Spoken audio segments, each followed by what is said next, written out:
Hi, I'm Catherine Mora. I'm a book coach and I work with coaches, speakers, and aspiring thought leaders to help them write a book. This is Kat's Book Chat, and today's topic is you say you want to write a book, but you probably won't. Now, I know that's a little bit controversial and not what people want to hear, but it's true. So, I once read a statistic that said that 80% of people say they want to write a book. Out of those people, about 5% actually ever start the book. And out of those people, about 2% actually finish the book. So statistically, the odds are against you. Now, writing a book has got to be one of the most spectacular feelings you will ever have. I know when I wrote mine, just typing the end was like, oh, the best feeling. I still feel emotional just thinking about how proud I am of myself for doing it.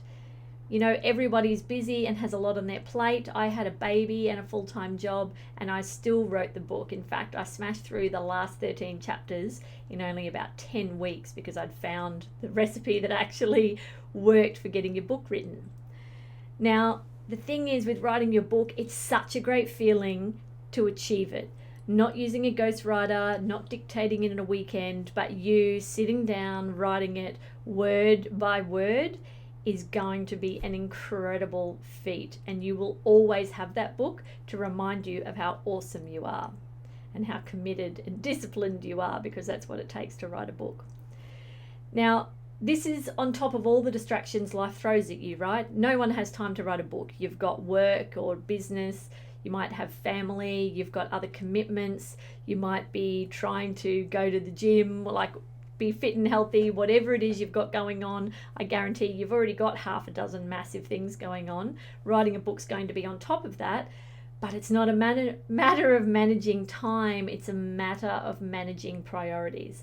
And when it's a priority, you can definitely make it happen. So, I've already said that I'll guarantee you're going to feel elated and it's going to be one of the best things that you've ever done. But it won't be easy, it will take time, but it will totally be worth it. If you don't even get started on your book, I guarantee it's going to feel like shit.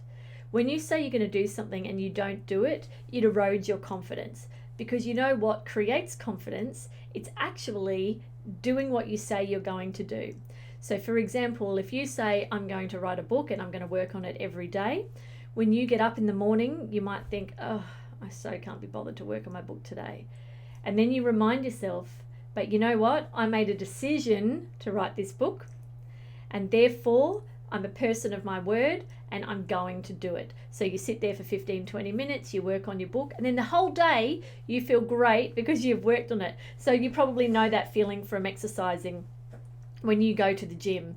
You know, sometimes you wake up in the morning and you think, oh, I can't be bothered to go to the gym or go for a run or whatever. But as soon as you make yourself do it, you feel good the rest of the day knowing that you've done it. And apart from that, you know what it's like when you're forming a habit. You have to push yourself for the first few weeks, and after that it just becomes a habit. And in fact, you feel worse when you don't do it than when you do. So I always say just write for 15 or 20 minutes every day, just chip away at the book is the best way to do it, rather than having these big long sessions. Don't set yourself up for failure. Don't set up a 2-hour writing session every couple of days, because it won't happen. And then again, you're going to be eroding your confidence because it's not going to get done. And yeah, the book's just not going to get done. So when I was writing my first book, it sat there partially written for about 20 months. And I just got to the point where I just thought, this is ridiculous. And, you know, as I always say, my husband said to me, you don't want to wake up at 70 and say, damn, I wish I'd written that book. And I definitely didn't want to have that regret. So I just made a decision to write every day for 15 minutes, whether I felt like it or not. Even if my eyes were falling out of my head and I was very tired, which, to be honest, with a baby and a full-time job, I often was. I think I had a new definition for the word tired. If you're a mother, you know, when you have children and when they're babies, you're so tired that when some young person who's single with no kids says they're tired, you're like, love, you have no idea what tired is. Yeah, that was me, and I still wrote the book because I was determined to get it out there. So it's It's really just a matter of finding the schedule that works for you. You're not alone. You can get support. You don't have to do this by yourself. You don't have to work out the whole thing on your own. But just make the decision that you are going to do it, and then just have the discipline to follow through. And in a few months, it's done. And then you just edit it, get the book cover designed, put it out there. Obviously, you're going to have to promote it. But once you've got the book, you've got it forever. And it's yours, and your name is on it. And you can leverage the shit out of that book for years and years and years, getting clients and speaking gigs and media and you name it.